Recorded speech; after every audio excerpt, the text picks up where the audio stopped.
him because he's recording. Okay. Never. I'm gonna go. I already said I was gonna go, and if I say I'm gonna do something, I have to do it. Is this Danny. What? Is this a Danny. Don't do it. I always do it. No, if I say I always say maybe. That's my downfall. It's the maybes that get in the way. So yeah, I'm gonna go. What state? Is it the one that you sent me the picture of? No, I sent you a link. Okay. A link? Danny. Danny, This is just one of the Viagra. What? He looks like he's on Viagra. He looks good. No, I didn't. He's gotta be like in his 60s. He's old. Right on that guy. I was just sending you people and making jokes about You're them. not meeting John 47, who's No, actually check the- really like 57. This call's being recorded, so don't say anything out loud. But I think this guy is not my type, but I think that this guy is really interesting. So I'm gonna go hang out with him. Do it. Who is that? Somebody has I already did. Where the fuck is he? Which one is he? What's the last thing I sent you? Danny, do me a favor. Put your tracker onto your Ellie's phone. Gravity. So I told you're you to shut missing the down fuck number up, gal. Shut the fuck up. The alien god? Yeah. That's who you're meeting? The guy that said he inspired an alien god? This is who you're meeting. Oh my God, Danny. Danny, okay, well, it's nice knowing you, and I'll sit Shiva. May your memory be a blessing.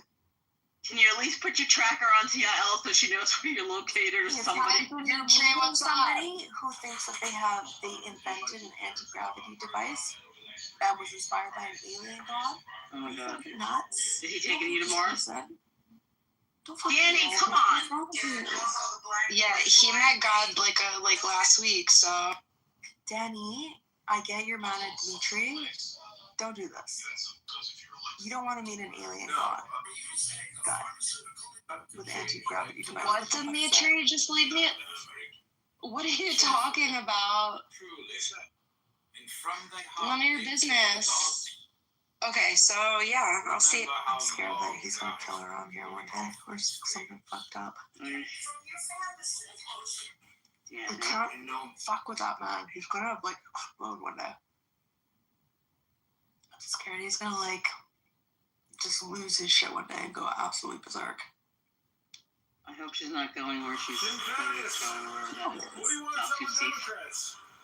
What do you mean? There's nothing unsafe about it. Okay. Yes, Yeah, there is. meeting somebody, going You out could trust New York the City. Jewish people, okay? He's probably not even What? fucking Jewish. If he made an anti-gravity device by an alien god, odds are he probably lied on his JDate profile too. Nothing about him is true. Right? He's probably not fucking Jewish. He's probably just a weirdo. Oh my gosh, he's so Ashkenazi. Just look at him. And you can't trust anybody. It doesn't matter what he is. If he's like, has all these inventions to Mars, you might be going on a one-way trip. So I wouldn't be going to meet any strangers. You're in a relationship. You have a man who loves you at home. Just give him some love. He doesn't love me. He is a liar. No, He's a liar, and he isn't Jewish, and God is punishing me for that. Don't stop it. That is what's happening. Oh dear God. Do you know what happened? My son was listening to the Quran on YouTube yesterday. You can't leave them for 5 seconds, okay? How did he even know the word Quran? Is he listening to Clubhouse too much? It was all squigglies because he was watching ASMR, and I guess it brought him to that because it was like Saudi Arabia, like ASMR, but YouTube's known for having weird. Why are you playing Saudi? What were they like? No, he found it on his own. He found it on his own. Just for your 3-year-old. Okay, I gotta go because I don't want to hit traffic, and yeah. Well, why don't you stay on the phone with us until you get there so we know you're safe? But then I have PTSD from when I met Fractal. That was a mistake, you know? I don't think it was a mistake. You guys had fun. No. Did you jerk him off? No, she sucked him off in the bathroom. We had help from the guy that worked at 7-Eleven. I heard That was the only way we could use the restroom there. We had to trade our services. How's Fractal doing, yo?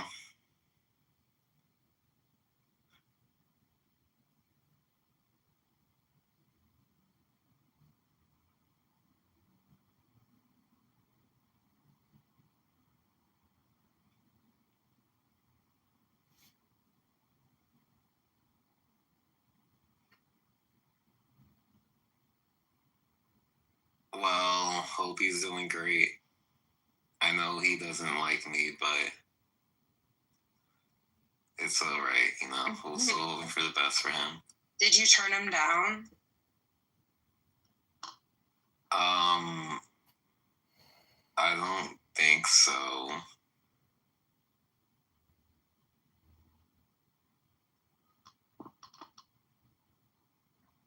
What do you mean blowing you up?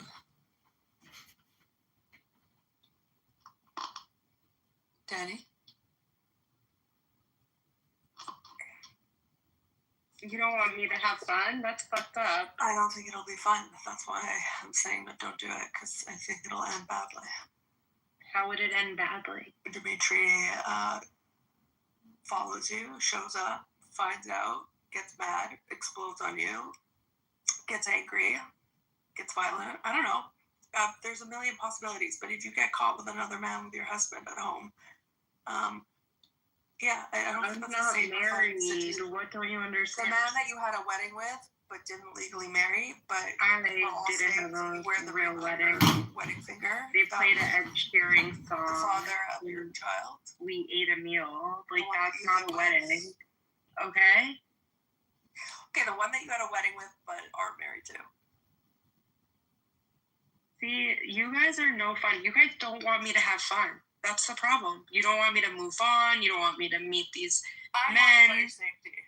I think that you're playing with fire, to be perfectly honest. I think that you're very foolish to be goading Dimitri with other men in his house in front of his son. And I think that you're putting yourself in a potentially dangerous situation because emotions are going to be very high if he finds that out, and you are going to be the target.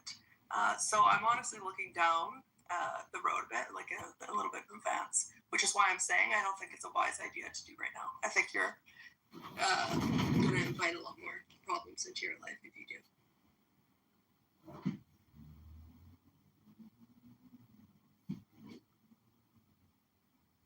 Cool.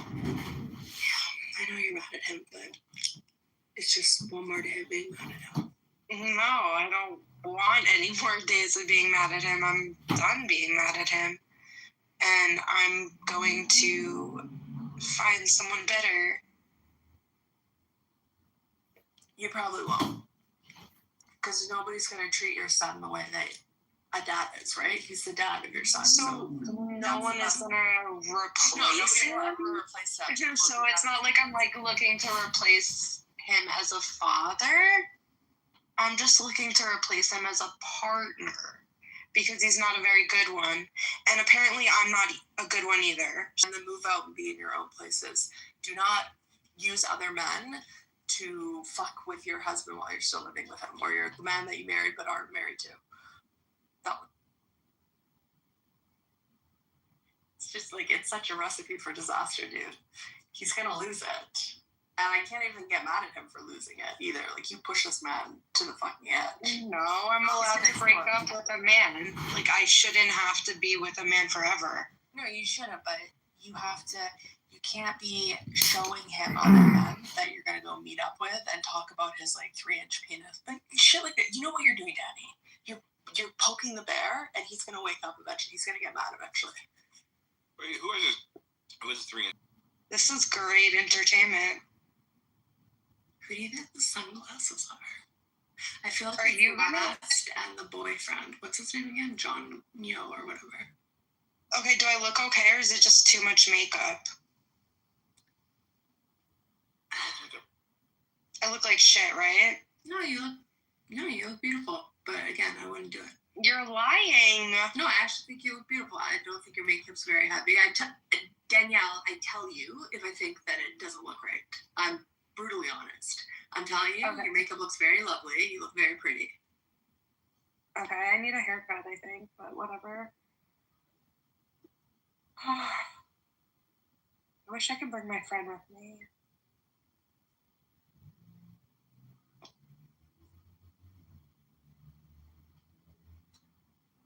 Is Dimitri at work? No, he's home. He just keeps coming in here, and he lied about a lot of shit, and it's just not a good idea. Where's Nico? I don't think I want to wear these socks. You see, I can't find the other sock for the perfect one.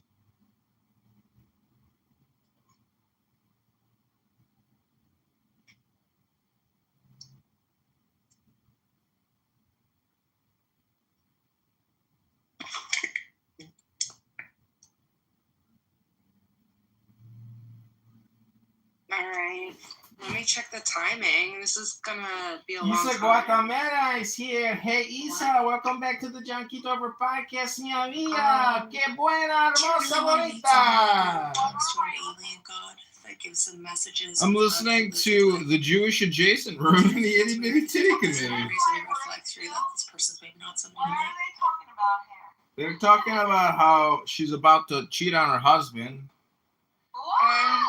I think this person's probably a really cool person to meet, and it would be very smart. It's always to go the meet Danny them. drama show. It's always a show about nothing. I've never heard drama from And No, I I love mean, it's talking always about this aliens, struggle between her and her but husband, I how won't it's talk like about everybody's aliens public gossip here on protect this app. us. That's Why the is show. this hard to go meet them? Never listen to that. Actually, I didn't even know. Because, Oh, really? Really? I know that we'll have shit to talk about for hours. Me I too. don't It study anything. It doesn't mean anything at all. She comes to rooms, but she's But not around. Does he live alone in his mother's basement? No. But we have never Where do you live? What state? spoken. Can you teach him about the Baghdad battery, please? Because I see that he's writing a lot about Thomas Edison, and he should know about 1,000 years before. Well, I have another room open right now. It's called the Isa Show in the campaign to like John Kitover. So I just want to know, Isa, would you be willing to host the John Kitover fundraiser? Would you? Where is it? That's it. We're gonna rename the room right now. It's gonna be called Candidate John Fundraiser, hosted by Isa.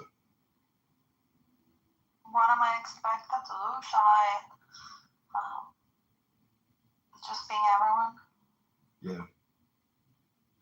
What was I gonna say? How are you raising your funds? Like through PayPal, through Cash App, through how? It's a website called Antidote.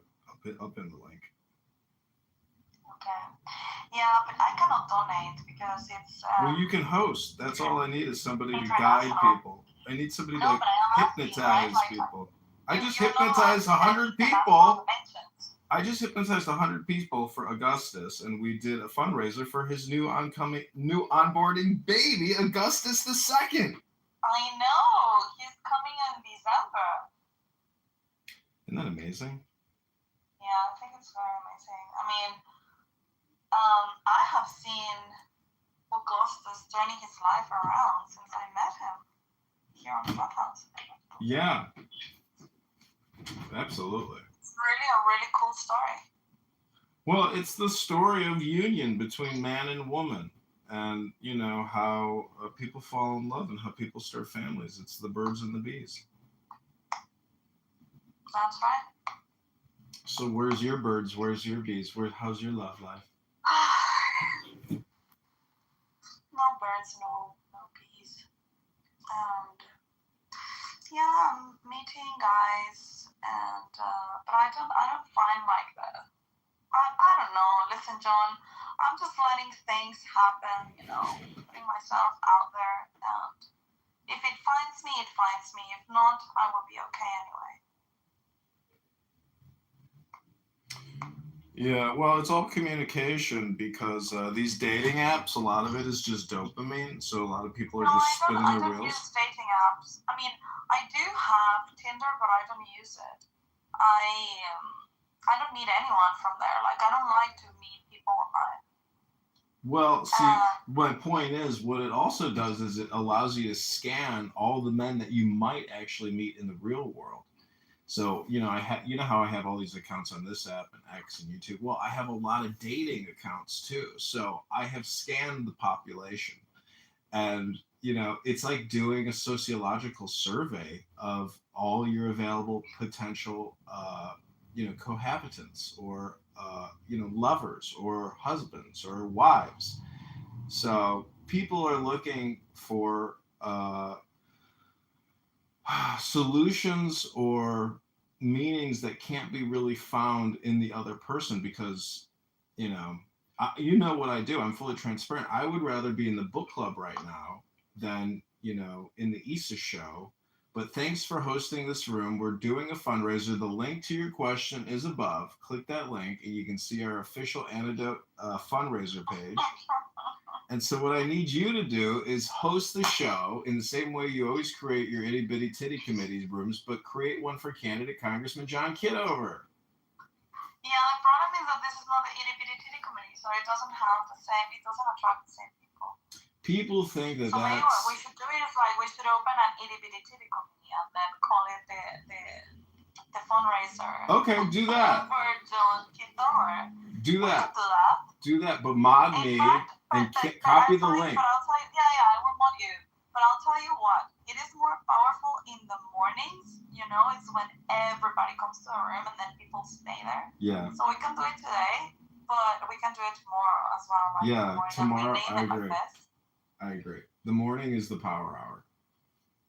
Yeah, because everybody just wakes up and starts looking what rooms are there, and that's when I end up with also like all the people from everywhere on Clubhouse. Then later in the day, they all just go to their rooms. I agree. I love the 8 o'clock in the morning hour on here. It's when people are just onboarding. Yeah, me too. I like it as well. I like the Bitcoin room in the mornings as well. Oh, that is like, you know, honestly, that's like a chill as a mind virus room. That room is one of those rooms that is fully automated and will never stop. And as someone who loves recording rooms, I would dedicate an entire office to just recording that fucking pathetic room, you know, especially in the morning, as you said, like, because they onboard each other, the news, this and that, and everybody's personality. And that is a show. See, that's what they're missing is like, they don't realize it, but most of this, if you're making a lot of money, many times it's superficial, but I think recording and publishing these rooms, I don't know if it'll ever have value, but...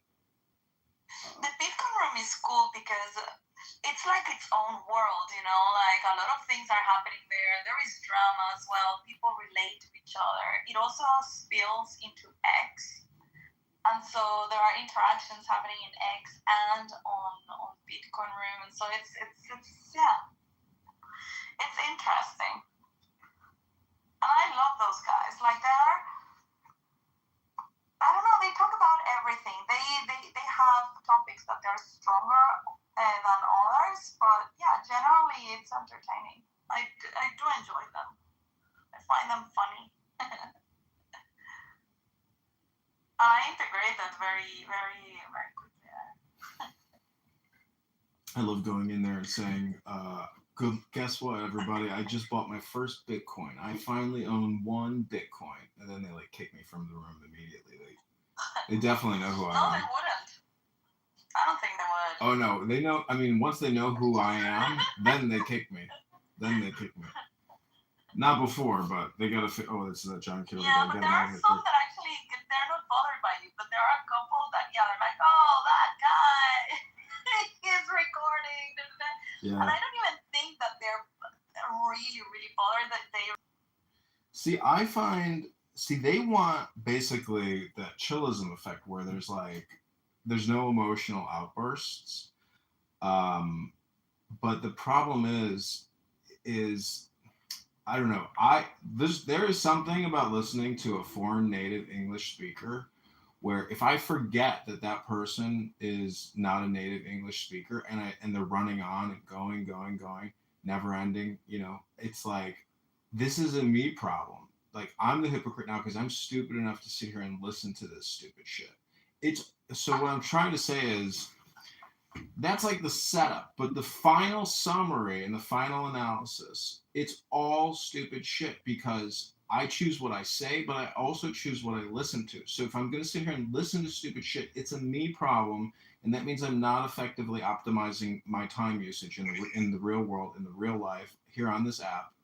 And that's why many people want to be the green bean, because they feel like they're more in control of their destiny, in the now. But the truth is, most conversations are completely whacked, total waste of time, and there's no purpose, no goal, and everybody has this like illusion that they're doing something, but they're not. You may call it dopamine, but anyways, the final analysis is this is a conference call app, and when humans give an opportunity to have a free conference call, they become monsters, demons, tyrants, terrorists, fascists, low IQ, brain rot people. That's my final analysis.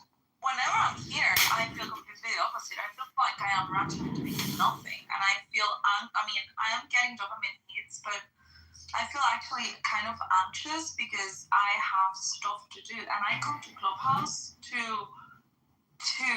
avoid doing what I have to do in real world, which is not good.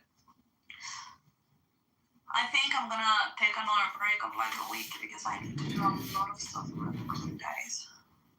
See, a lot of people come on this app and they say, I'm going to start doing this. I'm going to start doing this. But I will tell you, do you know when you're actually the most optimized and productive? It happens on its own when it's fully automated. So really what I'm trying to point out to you is that all communication is hypnosis. And what you're doing is when you're saying, oh, I have to do the laundry, I have to do the dishes, you're programming yourself to take that action. That I just don't do. What I mean is I need to do a lot of admin. And this week I have been wasting like a week off also because I have a German test next Wednesday and I need to prepare for it. All right, we have a lot of people coming in. This is Candidate John, the fundraiser, hosted by Isa. She is our fundraising captain for the next 10 to 20 minutes. Click that link above and donate $5, $10, $20, $50 right now to the campaign to elect Candidate John. We are taking questions at $1 a question. Every dollar gets us one petition signature. And Isa is our super hostess of the hour. Thank you, Isabella.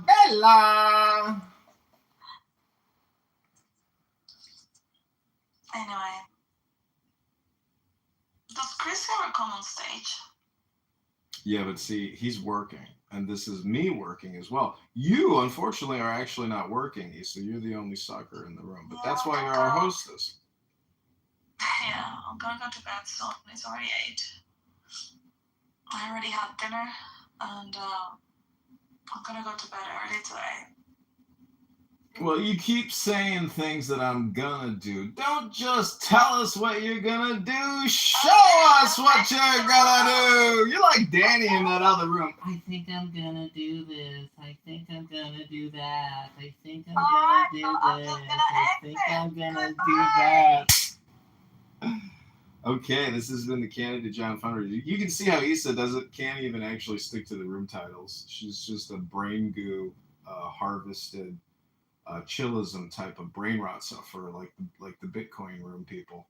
All those people in that room also have the chillism mind virus of like giving up their independence to this neurally network group of low IQ retards who actually talk about nothing and waste all their time. That's life, ladies and gentlemen. Without a purpose, you're kind of just like a gelatinous goo. But not John Kitover. We're fundraising so we can get more petition signatures, ladies and gentlemen. We actually have a pipeline. We have a pipeline. All right, thanks for coming here. Well, the room is not over. We're going to do a quick little meditation. The show has to come to an end. Yes. Because it's so amazing. But it goes on again and again. Every weekend, almost, Steve. We're trying. It's a thrill to be here for our public. And I'm looking forward that the show has to come to an end. Yes. I'm not like everybody else. I don't want to be like everybody else. I have something inside which is burning. And I look around at this life and everything I see is nothing. I'm supposed to be something different. I have to be something different. I am not like everybody else. I don't want to be like everybody else. I have something inside which is burning. And I look around, and this is life, and everything I see is not for me. I'm supposed to be something different. I have to be something different. I am not like everybody else. I don't want to be like everybody else. I have something inside which is burning. That's the YouTube algorithm. Well, his father, anyway, he's the one that turned him in, so clearly he believes in personal responsibility. And that's, I think, where we need to start, is where is the personal responsibility rather than the finger pointing. And well, his father, anyway, just...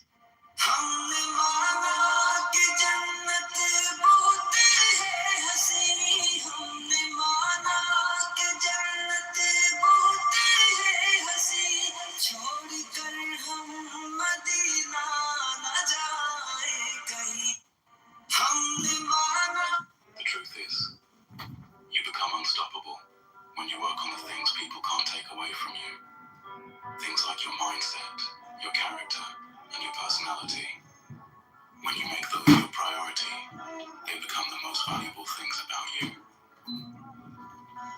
The truth is, you become unstoppable when you work on the... Because this looks like a job for me, because the boss said we need to do something, but when he says we, he don't mean we, because when he said...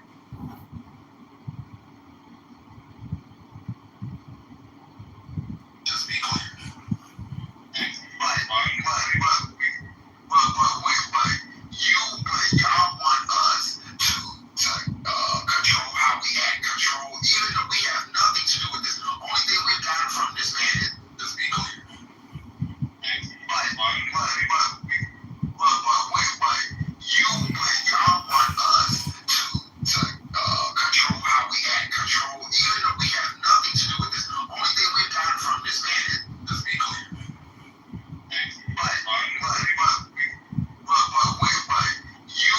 y'all want us to control how we act, control, even though we have nothing to do with this. Only thing we've gotten from this man is, just be clear. But y'all want us to control how we act, control, even though we have nothing to do with this. Only thing we've gotten from control how we act, control, even though we have nothing to do with this. Only thing we've gotten from this man is, just be clear. But y'all want us to control how we act, control, even though we have nothing to do with this. Only thing we've gotten from this man is, just be clear.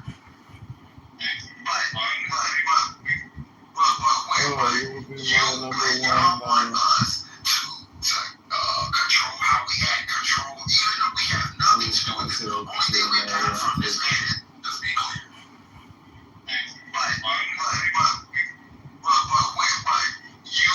y'all want us to control how we act, control, even though we have nothing to do with this. Only thing we've gotten from this man is, just be clear. But y'all want us to control how we act, control, even though we have nothing to do with this. Only thing we've gotten from this man is, just be clear.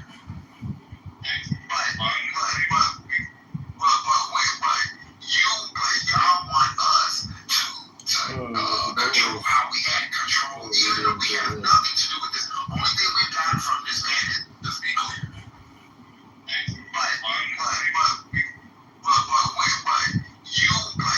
But y'all want us to control how we act, control, even though we have nothing to do with this. Only thing we've gotten from this man is, just be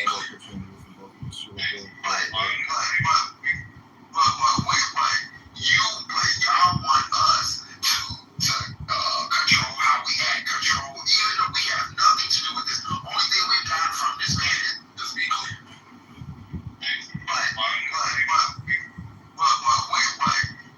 But y'all want us to control how we act, control, even though we have nothing to do with this. Only thing we've gotten from this man is, just be clear. But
I will be the congressional leader and can prioritize spending allocation back to the people of Winnipeg and instead of Fortune 500.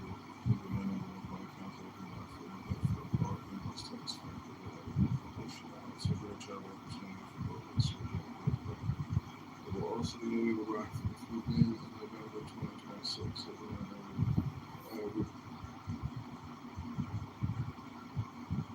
Please note.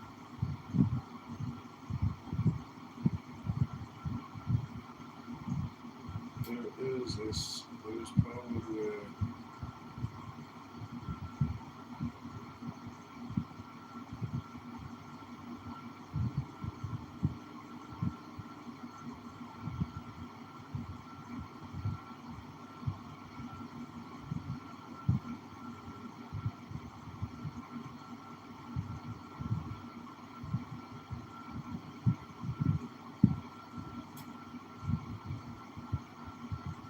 so please take all my positive optimism.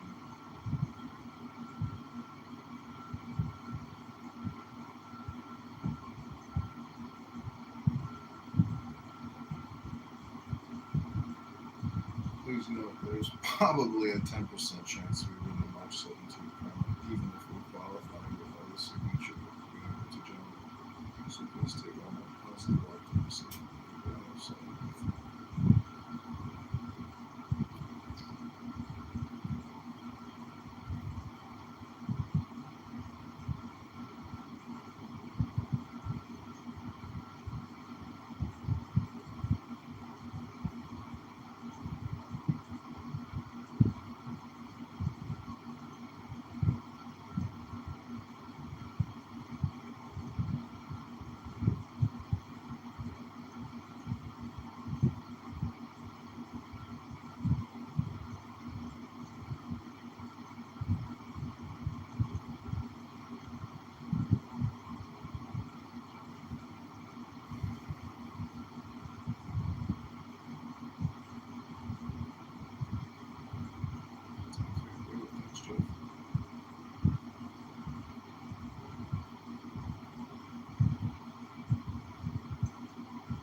Please note there is probably a 10% chance we win the March 17th primary, even if we qualify for the signature.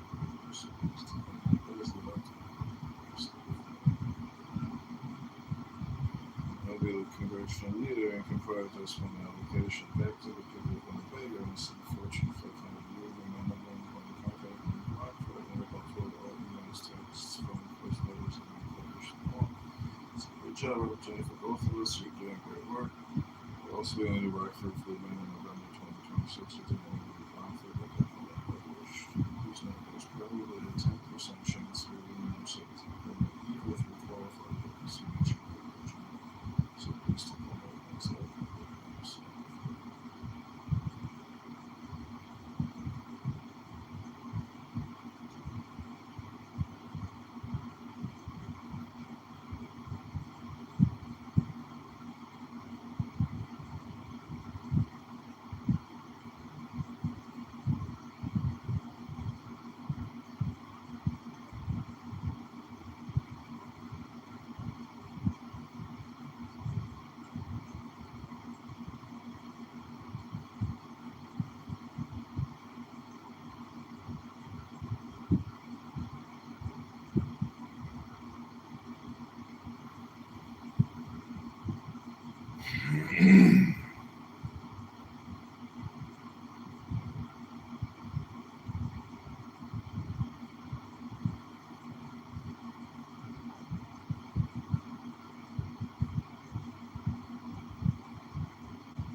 Fuck the Democrat clown scam. CO2 bill and LGBTQ Democrats. Leader on the weekend secure the border. Unaffordable housing payments and dissolve the Federal Reserve.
Please, please tell your team to post as well if they're comfortable.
Got a lot of phones set up. I've got a lot of YouTubes going, Instagrams, X accounts, Clubhouse. I try to do a lot of mass communication for the campaign at home. I saw that. That's how you got on my radar. Was all social media. You're probably way better connected with that aspect than your opponent, to the hood. Why don't you tell us a little bit about yourself? Sure. I live in Chicago, 42 years old. I'm a graduate of the Citadel in Charleston, South Carolina, which is a military college. I was commissioned as a second lieutenant in the U.S. Army National Guard, served from 2002 to 2006.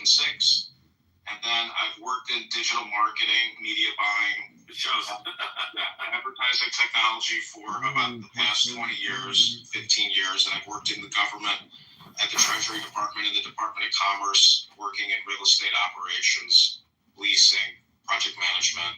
And I launched this campaign to run for Congress a couple months ago. We've raised about $600, mostly through social audio, through an app called Clubhouse, which is similar to X Spaces. It's basically a Zoom conference call, essentially. It's all audio. And I'm trying to defeat Darren LaHood, who I view as being a negative Republican who's created $20 trillion in debt in 10 years. So I'm fighting. Yeah. Go ahead. Go ahead. I'm saying I'm fighting for the people of the district in 16th district in Illinois, for the whole state of Illinois, and for MAGA and the Republicans all around the United States who believe that our government is borrowing and spending way too much money. We have to cut the spending. That's a pretty big order because Lee Hood's he's going to have the Illinois GOP behind him. He'll have some federal law stuff behind him. He's going to have money to spend. Right now, you're at about $600. What's your strategy to counteract that? It's by having conversations with you in open, frank, transparent manners. It's grassroots, and unfortunately, the algorithm doesn't favor me. It literally create as much content as you can, connect with as many people as you can, and really getting on the ground in Rockford and Peoria. The number one goal of this campaign right now is to get 1,000 signatures on our petitions. Sure. So I'm pretty confident over the next 3 weeks on Fridays and Saturdays in Rockford and in Peoria, we'll be able to get the number of signatures to get on the ballot in March. Don't forget to hit the metro stations in your district. Those are great places to harvest the voters from. Let's go back to the hood real quick. You call him a rhino, which has become almost cliche at this point. Everyone's a rhino is running against someone else. When we look at him, though, his voting record isn't. You guys see eye to eye in some stuff. What is it you're not seeing eye to eye on him with him that caused you to run here? Really, it was his COVID-19 response. If you do a cross comparison between open secrets and all the HR acts that he has voted on, it's not a 10% or an 80% correlation. It is a 100% correlation between all open secrets donors and all HR acts. So there's a 100% correlation between HR acts and lobbyists who are essentially paying him to vote for all these funding measures. And it started with the HEROES Act and the CARES Act. The amazing thing about Grok on X is you can use it to go through all the HR acts and identify by the largest acts and whether LaHood voted on it, and then who the Fortune 500 corporations are that receive the most amount of money through those acts. And there's a 100% correlation in open secrets with all his donors. He has over $12 million or over $10 million in his campaign account. And so in my opinion, he's running a skimming operation. And this is what a lot of Congress people are doing. They have 10 to 20 to 30 million in their checking account, all given by lobbyists. So that is primarily the reason why I want to wake people up in the 16th district. Say, hey, he has created $20 trillion in debt plus $5 trillion a year over 10 years. He's responsible for spending $70 trillion. What have the people in Illinois District 16 really gotten from LaHood for all those trillions of dollars? He likes to say it's all about jobs at Caterpillar, etc. So in my opinion, he's wasting the money. We have to stop borrowing and spending, and that's why I'm running against Aaron LaHood in the 16th district. And in deference to your campaign too, some of those jobs he talks about didn't really appear. You look at what happened with Stellantis; they only got one with a fraction of those jobs coming back. So it might be good to have someone holding his feet to the fire. It goes to show you that it is very difficult to create a successful business. I've launched many different businesses, and you can borrow from the taxpayers and create these businesses that go out of business, like Fisker and the electric buses that Pritzker gave us. Yeah. So it's super hard to create a business, and when a government creates a business by borrowing and taxing, that's not the bedrock or the cornerstone for building a good business. They're set up to fail. And it puts all the debt on future taxpayers. So it's an unfair bargain. No. What did you do in the you're in the Army National Guard, eh? What did you do there? I know you're an officer, so it's a little different. I'm not looking for. Sure. So I can tell you, I went to the Citadel, which is a prestigious military school in Charleston, South Carolina. And while I was there, 9/11 happened. So I joined the Army National Guard as in what they call the simultaneous membership program. So I started out as a PFC, then a specialist, then a sergeant in the infantry. And so I went to Fort Benning, Georgia, practiced war fighting for 4 months in the forests of Georgia, graduated college, got commissioned in intelligence, and I worked in translations, interrogations. The Army is Army work. That's digging trenches, fighting, and being in cities. I didn't deploy to Afghanistan or Iraq. I was all around the United States. And then I started working in digital communications. I think from a forensic accounting standpoint, let alone just AI and the queries that I have put into Grok. If you go to my X account, it's John Kitover, Illinois, that's IL. And I will retweet some of my best Grok queries trying to untangle congressional borrowing and spending, borrowing from the Federal Reserve, really looking at our ledger books, our balance statements, and saying, you know what, guys like Darren LaHood are kicking the can down the road over and over. 10 years now. So this is my background, but I'm really trying to stop the borrowing and the spending. I think it has to become a mantra with Republicans. I'm standing with Thomas Massie, Rand Paul, Ron Paul. I supported the Ron Paul campaign from California. I have a good picture with him. And I just believe that we are digging a hole. We have to stop digging this hole of debt and borrowing and spending from the Federal Reserve. We have to cut Medicare, Medicaid. We have to cut the NDAA. And I think we can preserve Social Security, but cutting the military-industrial complex and big pharma are the number 2 priorities of my campaign. So that means Lockheed Martin, Northrop Grumman, Boeing, Pfizer, Moderna, J&J, that is the primary focus of my campaign. You segued exactly where I wanted to go. I was just going to ask you about the Big Beautiful Bill. That was a huge expansion of spending. So I think you pretty much told us where you stand on that. You weren't exactly pro Big Beautiful Bill then. We can kill the 2 biggest problems in our society, which is the military-industrial complex and big pharma. We have to cut the Medicare and Medicaid by probably $1 billion to $2 billion a year, and the National Defense Authorization Act by about $200 to $400 billion a year. We'll be able to start paying down the debt. We can lower taxes, and we can stop funding big pharma, which is poisoning us, and the military-industrial complex, which is taxing us and doing military policing around the world. And Darren LaHood has kicked the can and funded this for 10 years. He's been a congressman in the 16th district, and I think the connecting district before redistricting. But he is a can kicker. I'm going to crush his can, and I'm going to recycle it for the American people and for the people in the state of Illinois. Let's talk about vaccinations. I'm not real clear on where you're on vaccinations as far as if it's just a COVID vaccine or if what's your stand on other vaccines? Let me just start with COVID-19 and that vaccine response. The HEROES Act in March of 2020 was the first $1 trillion tranche or omnibus bill that Darren LaHood voted for. And that is the start of it. That's when Pfizer was able to print up 30 billion cocktails. A lot of these vaccines were manufactured in India because it was a patent and it was mass produced around the world. Yeah. That's not variable medicine. That's giving one solution to everybody for a problem that Dr. Fauci and Bill Gates and the World Health Organization cooked up in Wuhan, China. So to just immediately go to the 72 vaccine schedule that young people have to take, we're living in a vaccine industrial complex. It's not a vaccine diet. This is not acute targeted medicine. This isn't variable. This morning on X, we read through MAHA and the February 18-page PDF that was put out by Secretary Kennedy and the NIH. And I think right now, Big Pharma and Kennedy are still colliding, and the gold standard, which demands the money. And so again, cutting Medicare and Medicaid will choke Big Pharma, and I think it'll improve our health outcomes. I'm not a fan of all these vaccinations. It's out of control. But why does a 3-year-old need 72 injections? Can you explain that, George? It's insane what we're living with. I'm a nurse, so I can't explain it. These are all diseases we're trying to keep that 3-year-old from having. My grandkids are getting vaccinated now. My children got vaccinated. We get no health problems from those vaccines. I can see why people were upset on the COVID vaccine because it was, again, I said I was a nurse. One thing we were taught is always the patient's choice whether they take a medicine or they don't. They had COVID jammed down their throat, so I get the anger there. But I never really quite, I go back as a conservative a long way. I'm almost 60 now. I never ran for Congress. I was a city councilman, though, in Georgia. So I've been involved in Republican politics for a long time. I don't think anyone would say anything other than a conservative. But the things like eliminating smallpox have gone a long way. We couldn't do that without those vaccines. And chickenpox, people live through that. My grandkids are getting, I believe my kids are getting the chickenpox one. I don't think it's hurting anyone to keep them from scarring and later and protect them from shingles a little bit later.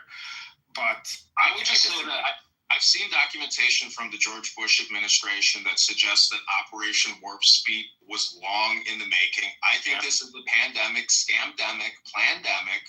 I don't trust it. The lockdowns, the baby diaper masks. People are very angry still. And when you bring up COVID-19 vaccines and the lockdown, Darren LaHood told his constituents via X, if you don't take this injection, this pandemic will never end. You have to get vaccinated. Otherwise, you'll never be able to go back to work. That's the type of messaging he put out on his X account. You can search it. Just go to Darren LaHood's X account, type in vaccine, and see what he told everybody. He was doing propaganda messaging, pushing out big pharma talking points. That's not leadership. That's doing what your lobbyists, multi-million-dollar contributors tell you to do. And he's telling everybody on his X account, his Facebook account with 27,000 followers, in my opinion, he's pushing propaganda, and he voted for it. And he took out trillions of loans on your behalf to fund this. We're $37 trillion in debt. We We have $100 trillion in unfunded debt liabilities. That's a total of $137 trillion.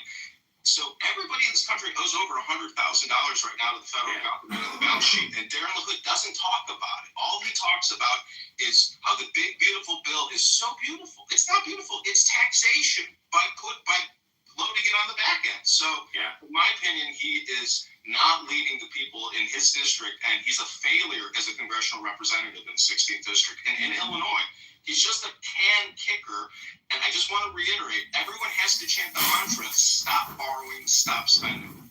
And that is good to hear Cameron say, because we go back into what some people call a bipartisan combine. Everyone's just taxing and spending. There really has not been a responsible financial party for a very long time. And it's good to hear people coming up through the ranks and running for office to saying, yeah, we got to stop this, because it's not sustainable. You're absolutely right on that. I'm curious too. You went right for congressional seats. Generally, people coming up through the ranks will say, "Oh, you're going to start at city council. You'll start at the county board. You'll start at the township level." You went right for Congress. Mostly, it seems to be because of the job Darren LaHood's doing. Did you have any thought about starting lower and working up, or was this just you're passionate about ending LaHood's reign in Congress? Let me just say, this is not the second time I've run for politics. I ran for committee person here in the 45th Ward in Chicago, and that is what created this rocket that is trying to defeat Darren LaHood, because that experience of dealing with all kinds of low-down, dirty, grimy local politicians and the lawyers and let me just describe to you what happened. So I ran for committee person. I spent about 45 days at the Jefferson Park Blue Line stop. I hired people off of Craigslist. We gathered about 800 signatures. Every single signature was challenged by the Chicago jail. We were about 60 signatures short. But I filed an appeal. I had to go downtown, go through the election courts, had about 2 trials. The challenger, Estella Richards, the 45th Ward committee woman, never showed up. She couldn't provide any testimony, wouldn't provide any testimony in terms of questioning. So in the total number of signatures to actually be on the ballot, it's less than 700. Right. And let me tell you, when you file for Congress, it only takes you 15 minutes to file. So my question is, where are the patriots and the Republicans in Peoria and Rockford that want to stand up to all this borrowing and spending? Where are the libertarians even that are not stepping up to the plate? A lot of people aren't getting anything for their vote, but they're still going to vote for Darren LaHood. Yeah. This is why I decided to run for Congress, because the issue is that important, that this is not just whether or not I win or get on the ballot. This is about creating communication to as many people as possible to recite the mantra. Stop borrowing, stop spending. Every single year, we're borrowing $2 trillion and only taking in $5 trillion. So this is why I'm running and why we have to defeat Darren LaHood in Illinois 16. This is the old Illinois GOP mantra. It's not your turn yet, right? This is why no one's running, because they go up through their county GOP, and they're told it's not your turn. And in your case, I'm sure you've been told, start smaller. Start at the township level. Start this. Of course, the Chicago GOP is so completely dysfunctional. Maybe they didn't tell you that. But this is the same thing I hear over and over again as I talk to candidates. They're being told, it's not your turn. Listen, it's everybody's turn. There should be 100 people lining up when there's no filing fee and it takes you 15 minutes. And now there's another Republican candidate running, and I think there's 4 Democrats running against Darren LaHood. So people are waking up and standing up. Darren LaHood really flies under the radar, but he has a very powerful position in Congress. So, in my opinion, the more people standing up to Darren LaHood, either we force him to start obeying our Constitution and give us a fair and balanced budget, or he's just going to keep plunging us into debt and creating future tax liabilities for your children. The guy is, in my opinion, dishonest, and I think we have to crush his can that he keeps kicking. Let's switch up for a little bit. Let's talk about the district you're running for. Your district you're in Chicago, it's in Peoria, it's in Rockford. Let's talk gerrymandering. Where's our solution here? Right now, the Republicans, we're roughly half the state's electorate. We only have 3 congressional seats, one you're running for. Was there hope here? What's the answer here? As long as you're that outnumbered, how do we fix this? let me tell you, before working at the Treasury Department doing facilities management, I worked at the Census Bureau downtown Chicago. So I was opening and closing census offices, and it's a lot of work to open a census office to gather that data. And that is the only agency in our Constitution. All these other agencies are not there. The census is the only one that should technically be funded. Most of these other agencies, I think we could eliminate a large percentage of them. These are the top towns in the 16th district, and these are the towns that are voting for Darren LaHood. It's Rockford, which has 148,000 people. Peoria has 113,000. Bloomington, 78,000. Normal, 52,000. Pekin, 31,000. Hey, Mark. I'm playing this interview I did with that George Dean. I'm listening. I keep going. I want to hear it. Yeah, sorry about that other room. You know, Clubhouse is a collection of special individuals, and you never know if one of them, you know, got out of the psych ward or sitting in a bird cage with a bunch of birds. I know. But, you know, you gotta... Keep it going. Oh, you want to hear more? Well, I kind of clicked off of it. You know, I've done a lot of public speaking analysis, and I think you should do more analysis on what you're saying and how you say it. Your delivery matters. And what's funny is, even if you come off as being cheesy, what you're really doing is delivering a communication into that person's brain, into their central cortex. So if you enhance it by making it even more corny or sounding like Gilbert Godfrey, what you're still doing is you are burrowing your communication into that person's brain. So if what you're saying is accurate, truthful, and the best, you know, solution, you can't win with these people, Mark. And so, you know, it really does come down to projection, and you could call it propaganda or politicking, but you know, what you are here is you're here to deliver a message, and you have to upload it. It's a transmission. So you have to look at it from that perspective, that if you're going to analyze yourself, if you're going to analyze your public speaking, your projection really matters. You have to speak up loud. You really do have to be loud. You have to increase the sound frequency for people. It's not loud enough on this app for people.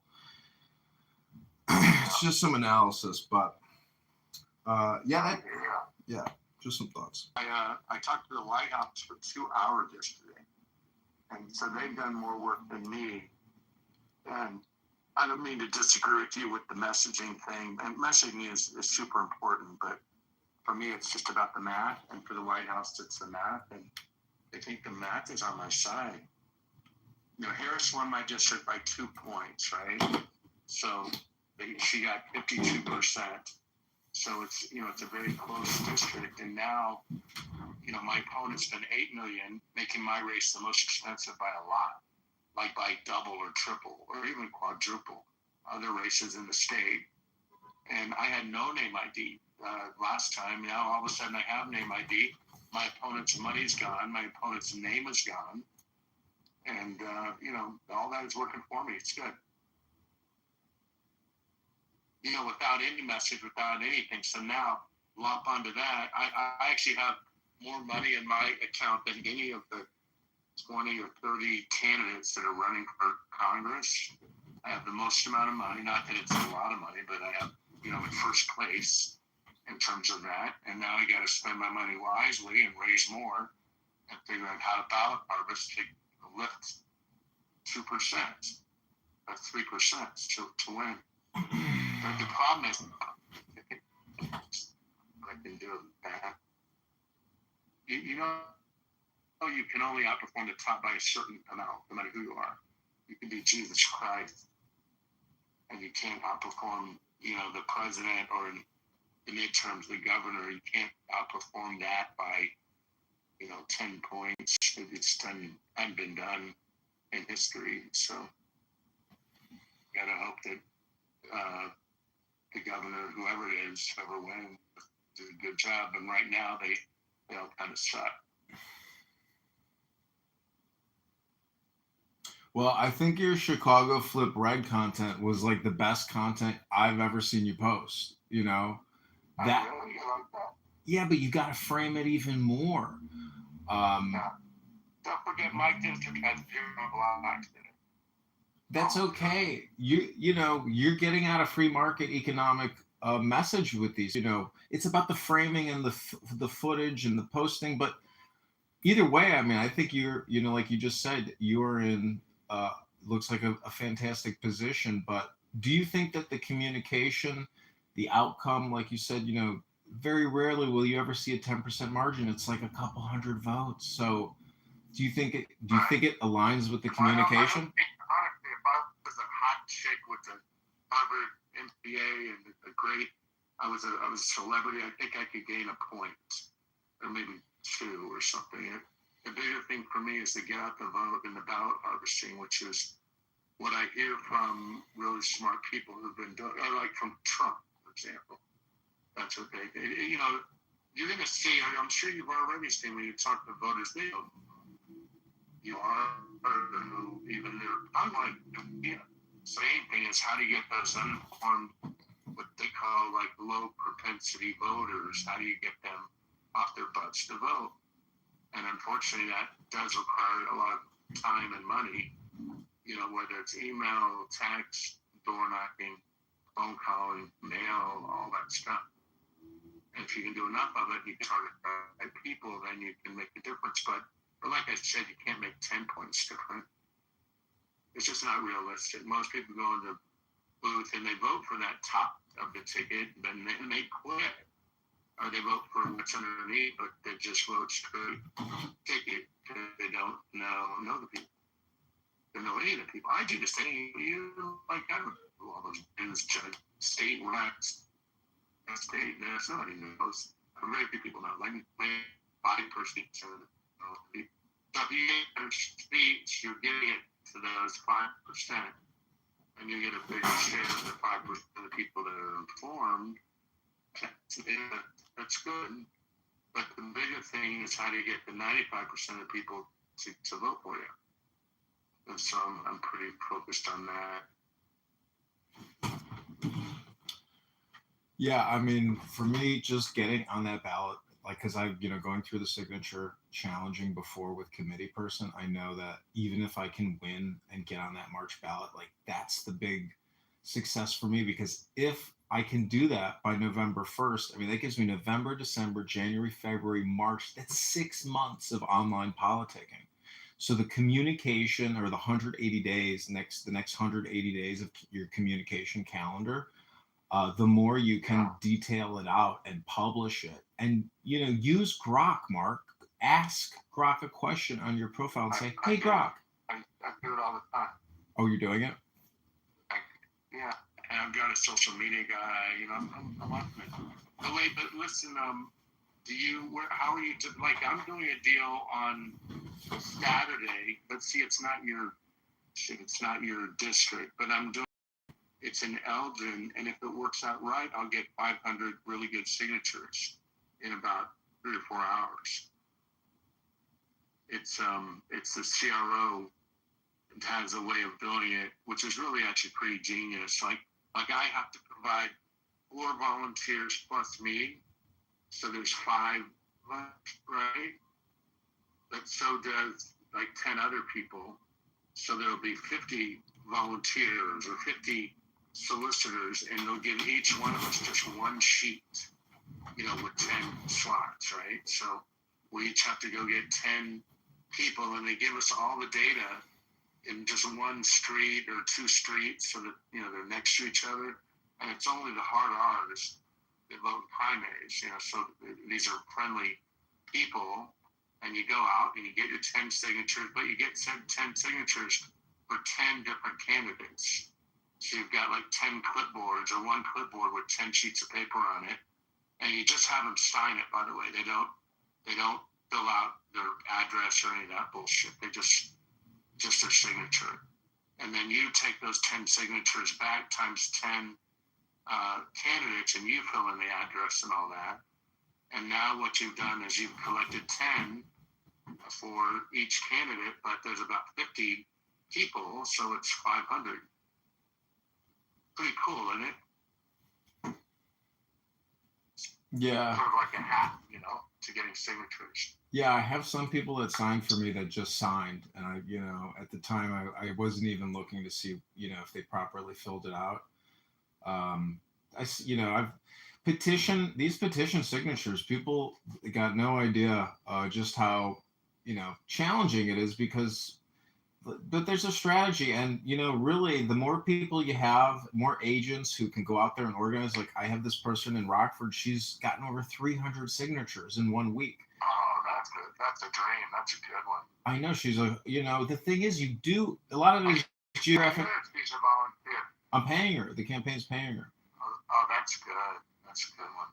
Yeah, she's fantastic. Just gonna make sure you're not creeping on or that sort of thing, 100%. You don't know, and so that's the thing is it's a big long shot, and when the challenges come through, and we're gonna find out what the proof in the pudding is. If I get defrauded with petition circulators and I don't get on that ballot, I still won't be defeated because I've hopefully been trying to draw attention on the platforms about the fiscal crisis, about the economic crisis. So anyways, I'm happy that Chairman Powell lowered the rates, but do you think they should lower them even more? I mean, why don't we go back to 2.1%? You think that'll just ignite inflation?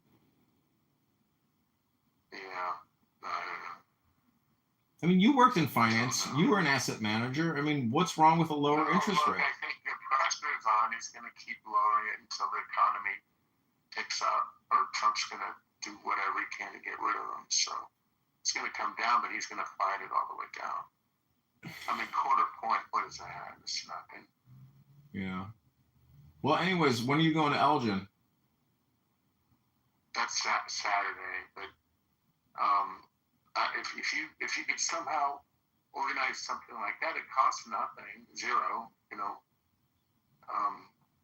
don't know if there's anybody out there in Rockford or whatever area, that would organize something like that. But if you could just organize one event like that where you get other candidates involved, you could get all the signatures you need, and they're good because you have the data. Like their address, they're registered to vote. The Republican, they're not going to spit on you. It's really the way to do it. Yeah, it's tough. I really tried to convert these two liberal, hardcore Democrats with piercings and tattoos to sign my petition. No, don't bother with that. Skip those people. They asked me, why wouldn't you vote for Kamala Harris and Tim Walz? I was like, to me, the two of them as our leaders, there was definitely things off about them that would make them, in my opinion, ineffective and dishonest and potentially horrific leaders. They would not sign my petition, and we were so cordial and had such a long conversation, could not get them no matter how hard I tried. Yeah, but I don't know why you're doing that. Like, I'll get 10 signatures in a time that I would waste talking to a Democrat, or even if the Democrat signs, it's a matter of return on investment. You invest in your time, and you've got to figure ways to get the most signatures in the least amount of time. And having to talk to people it's no good. Even they would ask you lots of questions. It's got, here's my phone number, call me, but right now I have to go get a bunch of signatures. Would you like to sign? No? You got to think about it? No problem. Call me later. Happy to talk to you about it and move on. Yeah. I signed a Democrat's petition, who's my senator here in this district, and I only signed because she personally knocked on my front door. I said, how can I not sign? Yeah. You're doing the effort. You're walking the streets. I was like, and it's dangerous knocking on people's doors. I'm like, God bless you. Yeah. Give it to me. I'll sign it for you. But then she wanted me to sign more petitions for her friends. I was like, no. Yeah. You did the work. You get the vote. You get the signature. I'm not voting for her, but you just qualified your signature, right? You know about that, right? What do you mean? You can't. I mean, hopefully you won't get caught. It won't matter, but you can't. We can get signatures, but not from anybody that signed a Democrat petition. They sign a Democrat petition, and you get challenged, they'll disqualify that signature. It's hardly worth mentioning to people, because if it gets disqualified, it does.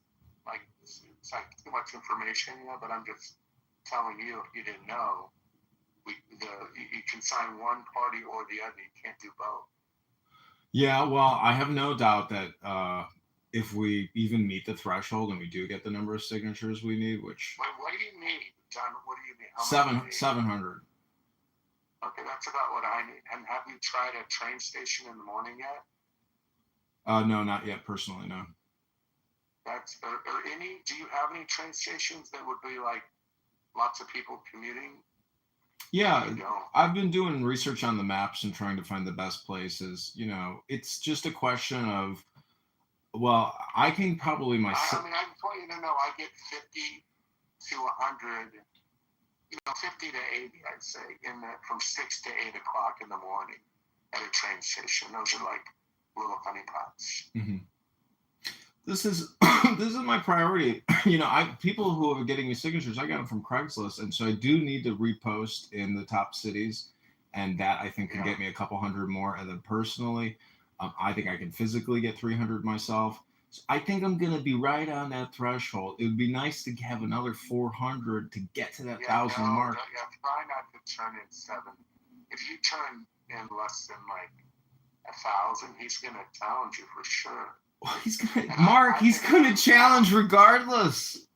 Every signature will get. I sat through this bullshit. They will have somebody there challenge every single fucking signature just to make you sit there for 6 hours. It's not worth doing. I'm just saying. I know what my priorities and my to-do list is today. I've already analyzed my thoughts. I know how I think I can do it, but your help could push me over that that threshold and make getting the March 17th ballot an actual reality. Where's the closest to Chicago part of your district? Rockford is what can win this for me. There's 150,000 people there. It's the North versus the South. Rockford versus Peoria, and the North is pissed. There's a lot of crime in Rockford. My campaign circulator, who's getting the most things, she won't even go to parts of the town. It's too dangerous. Who's my Rockford guy? Have you ever talked to any of these Rockford politicians? Yeah, Max ran one of them off the conference call. He pissed him off so bad. Oh no, who was it? He was a guy who reached out to me that wanted to help me, and Max chased him off. Why'd Max chase him off? What was that about?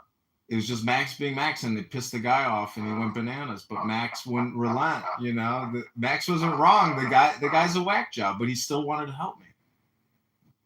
Yeah, it's sad.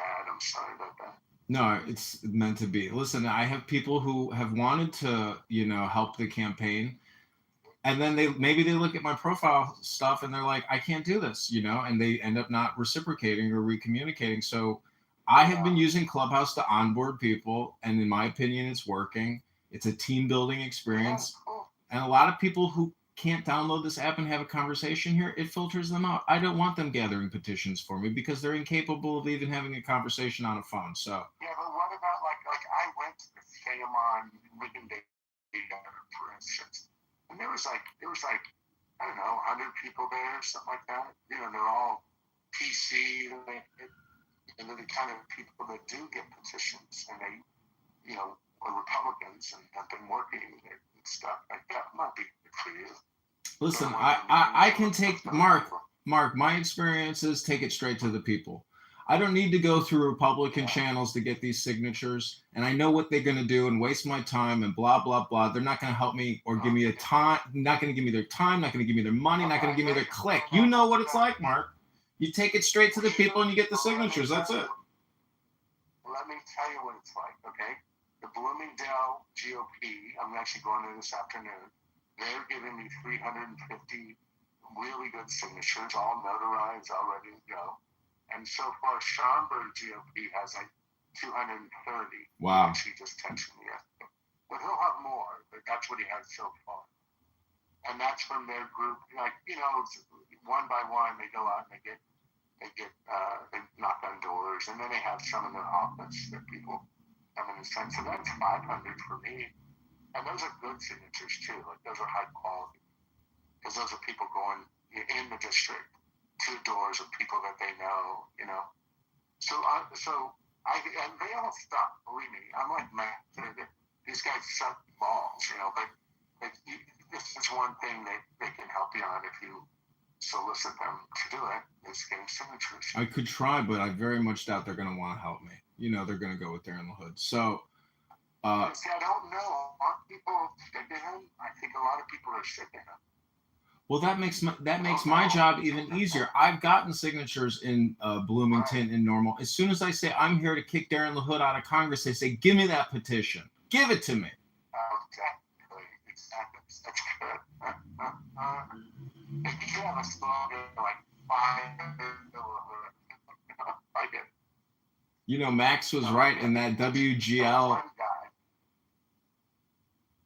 What's that? Max pointed out to me that in that NPR interview I did, she was like, "Oh, they really hate LaHood." So I am getting, publicity from what I would call Democrats because everybody really dislikes LaHood. They want him gone. Bye-bye. Yeah, that's good. Floyd, is that his name? Wait, I'm going to get a name for you if you want. He's a guy that can help you. People heard of him. Really did. Yeah, the pot is too, but just really. No, that sounds good. So, really smart guy.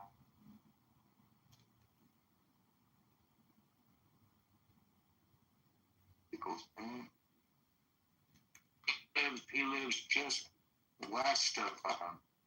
He lives west of Rockford, but that's good for you, right? That's part of your district, right? If he's west of Rockford. Yeah, it goes west. So wait, you have O'Hare? No, could be the 17th. Could be the 17th. So wait, you have O'Hare in your district, right? Yeah. Yes. So does that include Edison Park? No, just over by you. It only includes a little bit of. It gets you the pavilions. Yeah, the pavilions, but nobody speaks English in there. Well, that's okay. Just put out some Indian candy and they'll sign your petition. I mean, I've worked in. I even had a meet and greet in the pavilion, like they have like a conference room. I mean, I've spent time there. It's just so few people speak English. But the polls and all them, if they know I'm Republican, they're all excited. And by the way, I won Harwood Heights.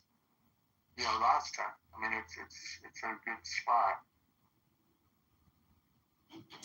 But tonight I'm going to Kane County and DuPage County. Kane, yeah. Meetings. Well, do you think Raja Krishnamurti is going to make it to the Senate? I hope not, but I think he's leading in the polls. Oh, and Jason, that's his name, Jason. I want to get this guy for you. I'm telling you, you'll be impressed with this guy's intellect. He's very smart. Hoyt, that's it, Jason Hoyt. Just copy and paste the Clubhouse room link and text it to him, and we're going to find out just how smart he is, Mark. No, he's not going to do that. Then he's not so smart. He's going to waste our time. That's why I say, if you can't come on Clubhouse and have a conversation, then the truth is you're going to waste our time. You don't know what Clubhouse is. Well, it doesn't matter. You copy and paste the link. It says right there, download the app and say, "Hey, I'm having a conference call. Join us." That's it. And it qualifies them. If they're not going to do that, they're just fucking scraping bubble gum off your shoe. I'm giving you his name. I'm telling you, he's the kind of guy that he gets you all the signatures you need if you got him on your side. Mark, I'm paying $1.50 a signature. It's not going to be worth this guy's time. And we're getting the signatures at $1.50 supposedly.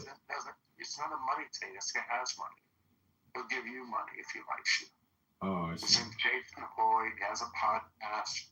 I've been on it before. I think he's written a book or two. He's all involved in your area. He lives in your area. Oh, well, then I would love to talk to him, but, And he thinks the GOP's a joke, or he knows the GOP's You mean Aaron Del Mar's not a good leader? He knows. This guy's like one of us. He knows.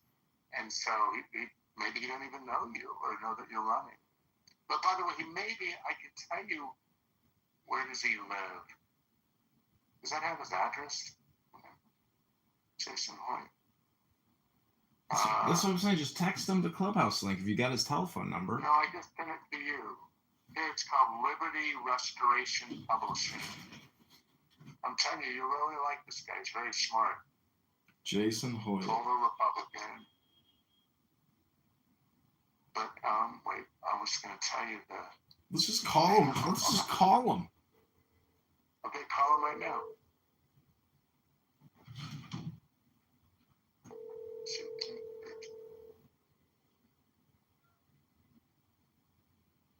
I'll tell you the catalog. You can look it up. It's a pretty. Hey, voice, sorry I missed your call. Leave me a voicemail or better yet, send me a text. God bless. Hey, Jason, this is candidate Congressman John Kitover. I'm here with Mark Rice, candidate Congressman, and he texted me your contact information, and we were hoping to chat with you, and I will text you, and I hope you're having a great day. My number is 312-498-0517. Take care, bye.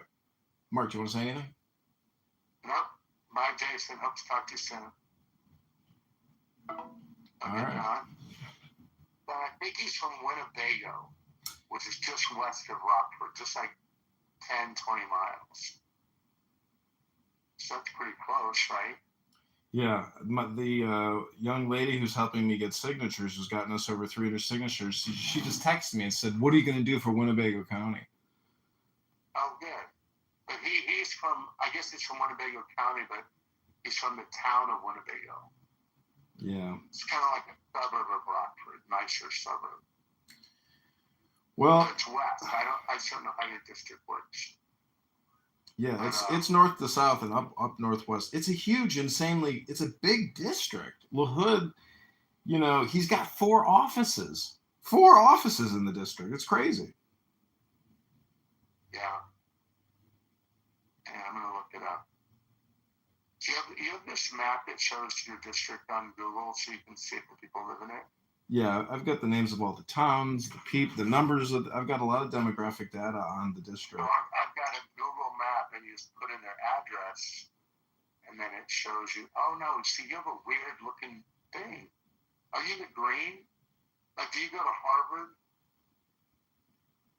Yeah, Harvard, Illinois? I can text you. Actually, if you go to johnforcongress.com, you can actually see every Oh, town. I got it. No, I got it. You're the 16th, Yeah, 16th district. right? 16, yeah. Okay, so you can go much closer, just west of Hebron, Harvard, Lawrence. That's really not that far. There's a lot of towns. It's crazy. There's, the thing is, Rockford is where it's going to be at, just based on the numbers. I can get the signatures out of Rockford. Yeah, it's the best place to go. There. So here's the problem. Winnebago's in the 17th.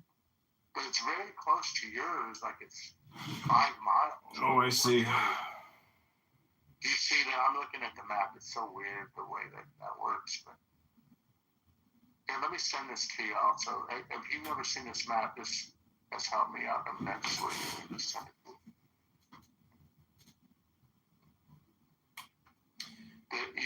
It shows it's Google, and so it's a great map. But also, you can put in their address, and it'll show you right where they are and which district they're in. Nobody ever knows. And for me, I'd say 95% of people don't know they live in. Or at least in my district, they have no idea, no clue. And it's so crazy. Get over here. Okay, yeah, you'll like this if you don't have this. This is good. So when you're getting sick, you can tell people which district they live in if they do care. No, I care. I'm correcting the young lady who's getting me questions who is getting me petitions right now, because I didn't look close enough, at Winnebago where it was, and people can ask you questions about counties. I'm looking at the district, and it's like, don't ask me about this county, and if it's in the district or not. I mean, I can show you on my website, johnforcongress.com. So it's like, I had this really beautiful lawyer in my presence one time, and she said, I feel like the problem is people ask questions. And so what I'm just trying to say is, Mark, I wish you luck. I hope you get all the signatures. I'm sure you will. And based on your standing and your presence, I think you're going to win it this time around. And I got 1,500 already. I mean, I'm not doing that. I want to get 1,000. This should be super safe. Yeah. I know. Because you could kiss half of them goodbye. You know, it's like an 83%. Well, I mean, I'm saying based on the way I generate the signatures, not the way that you're generating the signatures. No, I have, like on Saturday, we're taking the voter day list, and we're generating walk lists, and we're going to their houses. So we know the register to vote, we know exactly where they live, and they're not there, and they sign, it's golden. Like 99% chance of that because of that. And then I also have train station ones, which could be shit. Like you say, could be 50% patent. I probably have illegal aliens that have signed mine. You know, who knows? What a weird shaped district you have. That is crazy. Look. You know why your son may end up being a prophet, and I hope he's correct in his analysis, that at 10 years, or 5 going on 6 terms, there's a very good chance that the Republicans and the Democrats, and that, you know, if I can get on that March 17th ballot, there's a good chance that I can overturn LaHood because your son is accurate in his analysis of LaHood's situation and standing in the communities. It really could be. That the only people that bother to even vote are people that hate him, you know, and they'll vote for you. Exactly. In fact, that Democrat in Bloomington told me she changed sides just so she could get rid of somebody she doesn't like on the opposing party. I couldn't believe it. I was like, that's very Machiavellian or chameleon, but I respect it. And people are strategic with their vote. Yeah. And you're going to have a lot of people voting for first of all, it's going to be very low turnout, like 10, 20%. So it doesn't take much, you know, in the primary. And then the only people that are going to vote, the Democrats, what are they voting for? Pretty sure that's it. They don't need to vote. So the Republicans are going to have 3 sort of viable governor candidates. So that'll drive some turnout for you. And then as an aside, they're like, oh, who's my congressman? Oh, LaHood, fuck him. And they'll vote for you. I mean, you know, so that's the hope. Mark, are you running? 8? 8th district. Where does that cover? It's like O'Hare West, the suburbs. Okay. That'd be out of my range a little bit. Where are you? I'm on the west side. Where? West side of Chicago? Yeah, Chicago. Yeah, I started like in northwest side, I guess. You know, like Harwood Heights over there. Rosemont, just me. Okay, yeah, I'm closer to like West Town. Oh, okay, yeah. Yeah. Yep, that's where I live and work. So, you live in West Town? Well, not West. I live in Gold Coast, but my office is in Chicago and the river. Okay. I know that area. Gold Coast is beautiful. Yeah, nice. I live right next door to Pritzker, and yesterday we had a suicide right next door to his house. Oh my God! It didn't make the news or anything. A guy shot himself. That's horrible. Sketchy. I know. There's blood everywhere. Well, did they let you in the crime scene, or was it in his home? Yeah, well, now it's clean now, but they roped it off and everything yesterday. My daughter was right after that. So I was on Chicago Ave at Mariano's on what day was this? Sunday. And I'm walking out of Mariano's and I'm going across the street to one of my buddy's stores. And I hear a loud bang. Some guy let off his gun. And right in front of Mariano's was 2 Chicago police, it was a Chicago police car. But the 2 officers were inside Mariano's. They didn't hear anything. The guy who shot the gun accidentally misfired and freaked out and threw it into his car. And no one even knew except the people who saw it. And he just walked away. It was shocking. That's funny. Yeah, I'm where the bridge is over the river on Skyline. That's why we're.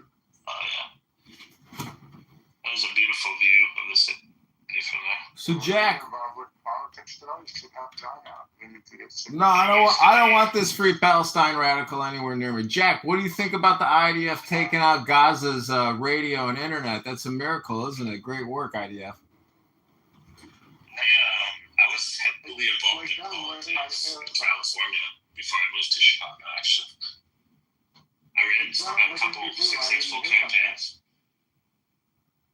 That's cool. What'd they do, John? They took out their internet. They took out their cellular. Oh, I didn't even know that. Yeah, the final assault is taking place. The problem is, John, is that like at least from the people I talked to in Gaza today, like most people use eSIMs. So like you can just kind of buy it and use your phone like that, and it only allows you to use data.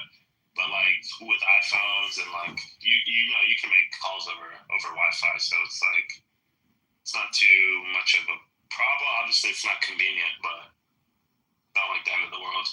I mean, potentially when like the Wi-Fi is probably the least of your concerns at that point if you're looking for food and stuff. Yeah, end of the world for those people, the terrorists, and you're just a terrorist promoter and a terrorist supporter, Jack. You're the one talking about like destroying people's cell service. I haven't supported any bombings or anything. I think you're the only one doing that. John, I was saying my first cousin Elad, he lives in Gush Etzion, and he's in the IDF, and he's in Khan Yunis today in tunnels. He's part of the crew that's like cementing and welding shut the tunnels before they put the cement and water that's in there. Yeah, I heard the Houthis actually hit a hotel in Eliat today. In Eilat, really? In Eilat, yeah. Like I think it's like a resort area, isn't it? It's a Vegas, Miami Beach of Israel. Yeah, they hit like the front of the entrance of the hotel. Anybody? I don't believe so. I can check actually, but I don't think that they did, but I'll check. Yeah, I'll post the link though. I got certified to scuba dive my caddy lessons in Eilat. It's really pretty.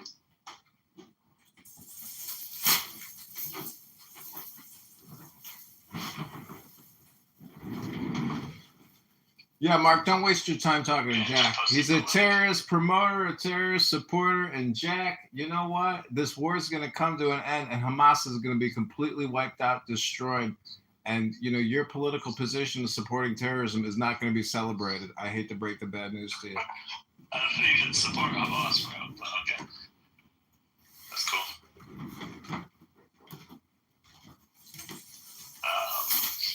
But back to your campaign, John.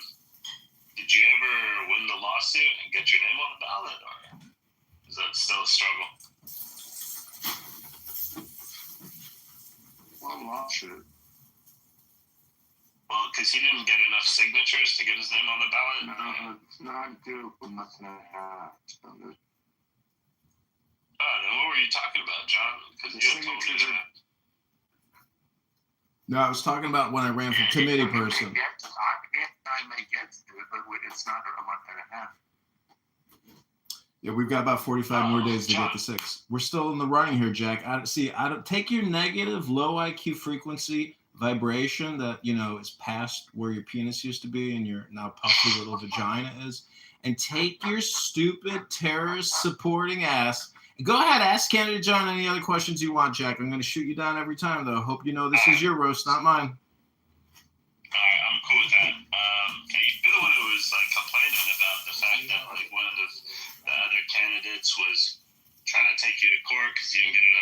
signatures, and I was telling you, I knew a lot of people in your district that I can get signatures for you. But all right, I can be the terrorist too, I guess.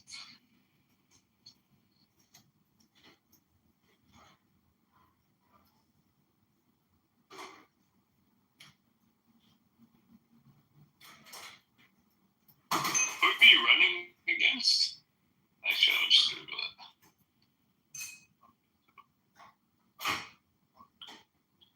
Hey, John, I have 10 opponents running against me on the Democrat side. And then on the Republican side, I have 2. And one of them, we need to do some research on and figure out how to deal with it. In fact, I'll definitely tell him perfectly. Aaron LaHood is your opponent, John. He knows. So, he's a Republican, Peoria. He's been there like 10 years. Yeah, he seems like he's the OG. His dad was the head of Republicans for Biden, or for Harris, I guess. It's the most Chicago shit I've ever heard. Yeah, John, I guess if you don't want my support, man, I could give it to Darren LaHood. I can help him out.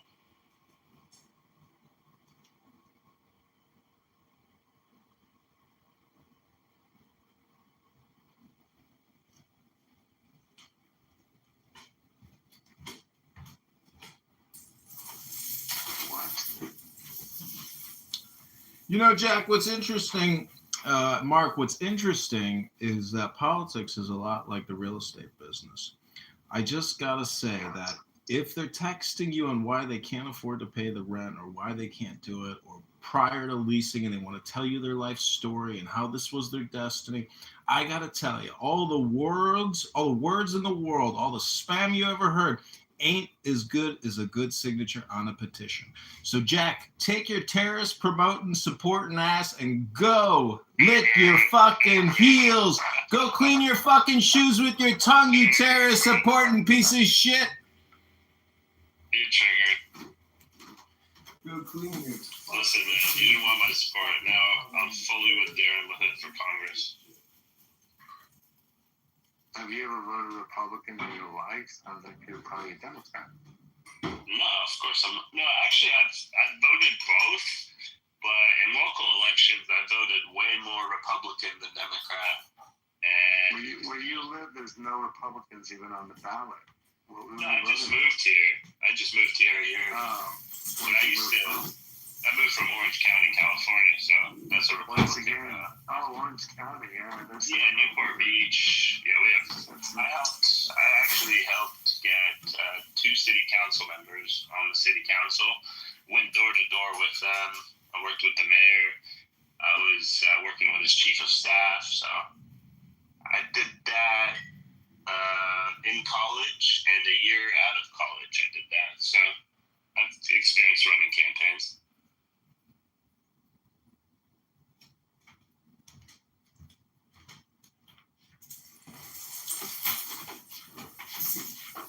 So what you're saying is you know how to promote terrorism, promote chaos, promote anarchy, promote political subversion. You're nothing but a little traitor, Jack. You're nothing but a terrorist promoter and a terrorist supporter. You're a propagandist and a low IQ one at that. I hope you know this ain't my roast, Jack. This is yours. You stepped into my barbecue party for you. Welcome to the show. The campaign to elect candidate Congressman John Kitover to the 16th District, starring Mark and our terrorist-free Palestine piece of shit Chicagoing Jack, you little cocksucker. I hopefully wouldn't vote for you because you're poor, to be honest. Like, you just got nothing to show for yourself out there. I don't know how many years you've been alive, but I hope good success for you at some point. Hopefully you win the IRS lawsuit and don't get your house foreclosed again. I was going to say most of that was projection until you got very specific there at the end. You're not wrong about that. But, you know, all communication is projection. So, congratulations, Jack. I know you don't have shit going for yourself, and you don't have shit in your life, and thus you projected a little bit onto me, but you weren't totally wrong. No, I'm not in that, so that's cool. You want me to promote that Charlie endorsed me and all that? I have that video of him endorsing me. Yes, I would absolutely run that. And, you know, you really got to have your logins to your media buying accounts on Google and on X, and even have one in Reddit. You could target the suburbs section. You could target the Chicago section on Reddit. Promote yourself. Promote yourself. What is it that pandering to No, everyone is Charlie Kirk. Haven't you seen Spartacus? I'm Spartacus! You know what? I'm Spartacus! There was that girl who died in, what was it, South Carolina, Ariana, the Ukrainian girl. When she died, Charlie said we should absolutely politicize her death to make sure this never happens again. So I think he would support you politicizing his death or using his support. No, but I'd be politicizing his death for my election rather than. Well, wouldn't he want you to win? I mean, well, it is true. He endorsed me, so that's Mark, true. Mark, you gotta remember. I already got. Wait, John. Listen, I went to the Arlington Heights thing in a memorial for Charlie, and there were 3,000-4,000 people. It was really big. And anyway, they let me speak. I spoke to the crowd, and then I had my affidavit. My petitions on me. So I was getting signature people at the event, and I got not lots, but a few on social media saying Mark is a scumbag. He was disrespectful. He was, denigrating Charlie Cook's memory. Blah blah blah. I don't know. How dare I use that as an opportunity to. Well, Mark, this is where you got to reply. You can't let an attack go unreplied. And if you want to end the conversation with them, pray for their peace and their stillness and their joy, and that, don't take it personally, and God bless you. Feel free to text, communicate and take people's anger, which is road rage at a 10, and bring it down to a 1.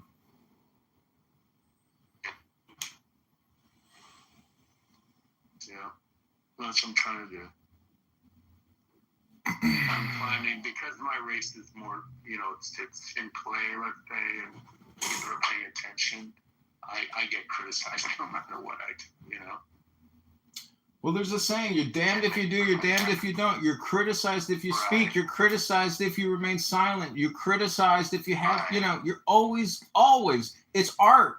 And everyone's a critic. And part of the art of politics is being able to transform the critic's opinions in your reply. You've got to reply with positivity. Yeah.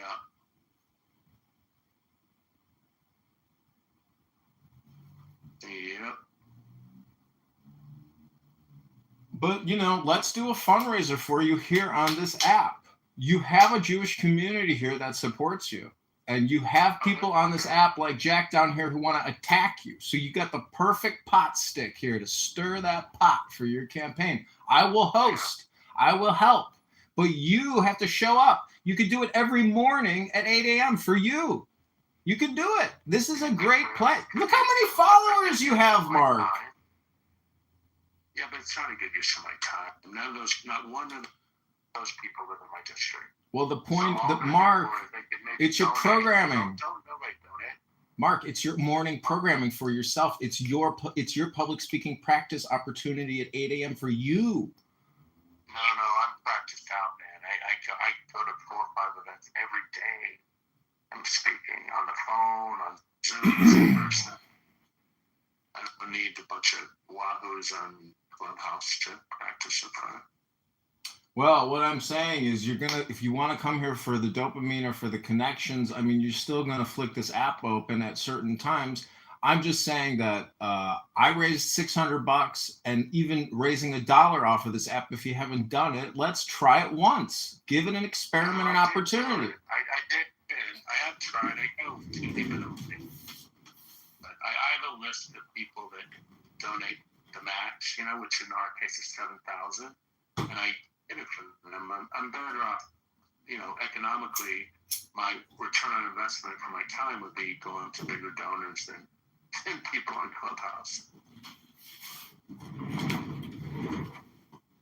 Well, I think it's a butterfly effect. I'm not cynical, Thomas. I've done this already. This is my second go-round, so I know. And back then, Clubhouse was even a bigger deal, I think. Well, see, I would vote for you because I think you're so level-headed, and intelligent, and so you already know the solution to most of our problems. And you remind me a lot of my father because there's really no more debate left. It's people have their positions and let it be, but it's the people who are agitators and who I think are completely misinformed. That we live amongst probably 60 million people in this country who are hardcore brainwashed, and they're potentially violent, and they are big agitators and friction creators. So that's, I think, probably the biggest challenge, to keeping this country coherent or sane or safe, secure, just like other countries who demand and, respecting and demanding security. To me, it's like, what's the whole point of this if you're just going to get randomly murdered at some concert? So it's a war, really, and I just salute you and Max. I know you guys have been. Oh well, you know what I was thinking about? That would be fun. You want to do a Charlie Kirk style campus question answer thing? I do it every day here. See, the thing is, I have 30,000 videos on YouTube. I'm already putting out so much content and already doing that here on this app every day. Yeah, but they can't shoot you though on the app. Oh, that's the way I like it, Mark. You didn't know I got a pretty nose? I got a couple walls and some steel cast iron heating protecting me from the street shots. So, I'm in a good spot. Yeah, I wouldn't waste my time with that. I need people in the streets, at malls, at trains, everywhere where people are gathered on the calendars for Rockford and Peoria. I've got the calendar of events, the biggest, events, the farmers markets, it's everything. I got it all mapped out, but I already know what I have to do. And what I have to do is get off the phone with you and start posting and organizing. True. And I got to get out to Page and go meet with my 10 volunteers that are getting signatures. Do you think we need a balanced budget act in this country? Yeah. Would you defund the big beautiful bill? I wouldn't have voted for it myself. I mean, is it fair that we pay the taxes for Apple, for Google, for Microsoft, and just give us that as taxes in the future in debt now? I mean, what are they thinking giving all these tax credits? $500 billion a year. It's kick the can down the road, so they don't have to worry about it. Well, that keeps their net income artificially high, and that keeps growing. I understand it's all connected. That's all they care about is the term. They don't care about the future. They're not going to be here. Well, so then you know what? Hey, what if you used to go to Washington, like I do, when you, like as a candidate, they'll talk to you differently than they would, you're sort of like an insider, and all they care about is who's getting the money and what they want them to do. I get it. I mean, that's all they care about. The whole thing is, though, it's so corrupt. It's ridiculous. It is. It's insane. And anyways, I mean, it's a war, though. That's life's journey. If you can get there, look at Thomas Massey. You may not be a supporter because, you. I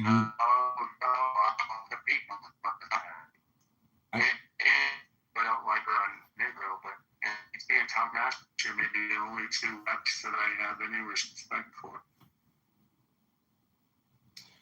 I agree. Yeah. So. Yeah, they're not beholden to their donor. Yeah, I agree. And they see, the thing is, they're going to keep winning because they're authentic, transparent, and they know their community, and their community respects him, and he respects them. He gives them his best effort, and the truth is, this is the situation we're in. I'm just saying that you know, communication is in many ways the only justice you're going to get because of the status quo. So, you know, I think just running and having the opportunity to maybe educate people in at least in Illinois 16, because I'm speaking with, you know, people who are circulating petitions who have absolutely no interest or knowledge of politics, the situation, or anything. Like we're, you know, that's 95% of people. I'm telling you, that's by far the majority of the people. Well, I mean, basic economics or basics of how to turn a profit and how to run a business. Everybody inherently knows the truth about life.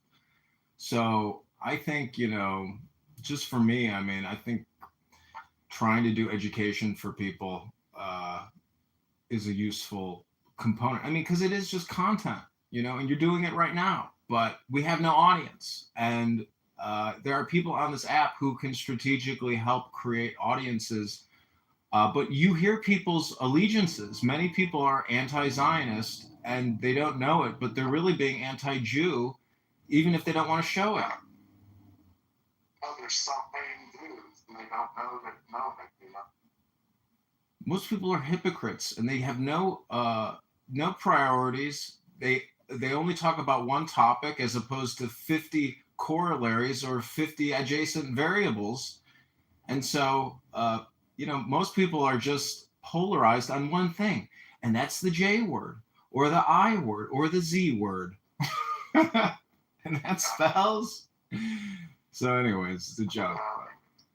People, this app is a depository of hyper polarized, hyper brainwashed, a completely, you know, moth to candle psychopaths. It's an insane world we live in. But look at Charlie Kirk. Look at the guy that killed him. I mean, you're talking about brainwashed people, and I got to tell you, they're everywhere. And I trust less more now than ever before. And but I will just judge people by their words and their character or their lack thereof, you know? Yeah, me too. Me too, but some people are, I mean, most people are in the middle. I think they're brainwashed, but they're redeemable. You know, they don't hate Jews or hate Zionists. They just don't know any better, and they watch CNN or whatever, and they think Jews are bad, or they listen to Clubhouse. You know what I mean? They're not inherently evil people. There are a lot of inherently evil people. That too, but that's why I come on Clubhouse for those people in the middle. Well, people that project homicidal ideation or promote terrorism, I do not trust them, and you can hear them on this app. And the thing is, but they don't know. I have a daughter like that. She thinks, you know, Hamas is some freedom fighting group helping these poor, oppressed people in Gaza, you know. But she's stupid. She went to a leftist college, and she's hypnotized that that's the way it is. She'll probably come around. Well, see, the thing is about that George Orwell quote about amateur spies and how the youngest women were the biggest bigots of the party that swallow the slogans. You know, never underestimate the fierceness of a lioness in the right situation. But what I'm saying is your daughter's not an IDF soldier with that perspective and that training and that experience to mold her tunnel reality. So, how do you get somebody back into a different reality? It can't be done, Mark. People are conditioned. You can't decondition. I take my daughter to Israel, and she sees it with her own eyes. Well, that's one way. Yeah. One at a time. It's an expensive way. That's an expensive way. You know what? I talked to Yael yesterday. I haven't been on Clubhouse in 6 months, really. Remember, I popped on for a couple minutes. But you know her, right? Yael? That girl? Yeah. Do you know her? Yeah, I know her very well. You don't? John? Yes, I know her very well. I'm glad to hear it. Okay, so she used to be an Arab lover, you know, Palestinian proponent at one point, and now she's totally on our side. You know, she has a very big X account. Have you ever seen her X account? Yeah, I did see that before, actually. It's pretty intense. I was very surprised. We tweeted a my post one time. I mean, it's been a year or more. But... Yeah, she's leading the fight against the mind virus. Against the what? The mind virus. Oh.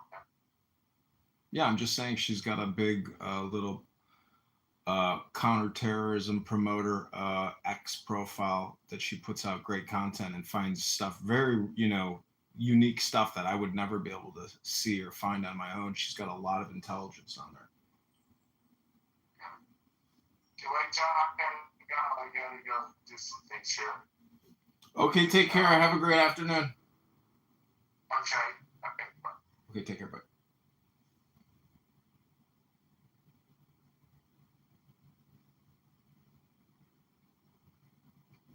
A bunch of snake dicking assholes on me. Like, get the fuck off my dick. How many times I say justice in that room? I'll definitely stay close in terms of the story and seeing how it develops. And I hope it's not connected to anything political. I really hope it's not. Yeah, you got. But it's sad in either case, whatever the motivation, it's not right. It's not fair, for someone to be, of any background, to be a victim of homicide. Agreed. Oh, absolutely. Yeah. And the fact that Mel, of all people, Mel didn't really talk about it, the fact, and I'm not going to assume anything, but I would imagine if her daughter goes to that school, I would imagine that she is really processing this a little differently than a lot of us. Mel's always, she's Mel, and the fact that she didn't speak on it, I think that tells us something. I could be wrong. I ain't speaking on her behalf. But I think it's probably hitting home in a sense.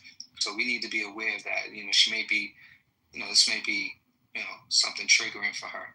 So let's keep that in mind. Yeah, a lot of us have kids, so yeah, be very, very careful. Like, we don't want to trigger anything. We don't know what happened in people's life. So what's your name mean? Racism is expensive. What does that mean? Yeah. Racism is expensive. Well, when you make decisions based on race, it costs a lot to people, right? Like they, for instance, right? When you make policy that hurts people, right? Like redlining, right? It costs people. It makes everything expensive for everybody, right? Like redlining, it hurts the Black community, and it costs generations of wealth. The J word, the I word, the Z word. Right? Those things now they have to. I think she's trolling you. I'm not trolling. I was trying to understand what that was. Yeah, why do you think it was trolling? Well, you know why redlining is expensive. Obviously, redlining means that you couldn't buy property in particular areas, right? So you can only rent, right? We're talking about less. You can't collect property taxes, and if people can't buy homes. I mean, that's one example. But going back to whether it's about race or whatever, I think this week and the past few weeks, it's a fair question to ask, especially since after the Charlie Kirk assassination, HBCUs were targeted. There was a Black man that was lynched. So I think it's a fair question because people are genuinely concerned for the safety of their kids and for the safety of their community. Well, there was no evidence that young man was lynched. They're ruling it a suicide, and I know they're waiting on an independent autopsy to be done. But there is no evidence to show he was lynched. Let me share another example that's really. Wait, before you go to that, let me address what she just said, just so we're clear. Yeah, you're talking about a community in Mississippi that has one person that's the coroner who erroneously said that there was no scars, no lacerations, and no leg breaks. And they're saying that from the picture, it looks like his leg is broken, and that he has a laceration in the picture, is what they've stated. So it's already flawed in an area that's had federally previously issues with the police in the state of Mississippi. So making that assumption is very flawed. It's highly likely that he was lynched. And they've stopped recording lynches for some reason as if they haven't happened, because the last recorded one, I think, was like in the 1980s. Even though we know that more have happened, they falsely reported them as other things. And let me give another example. Let me give another example that's closer to our timeline. All right. Let's talk about immigration policy. Right. They're allowing allowing ICE agents to arrest people based on certain score criteria on what they look like. Right. And now there's whole states that are going bankrupt. Whole farm. The farmers are pissed off. They fuck. Because they're pissed off because oh my fucking, freaking A, like there's nobody working. They have to plow all of their fields because there's nobody there to pick the food because it's all rotting. They're losing money and now they're asking for fucking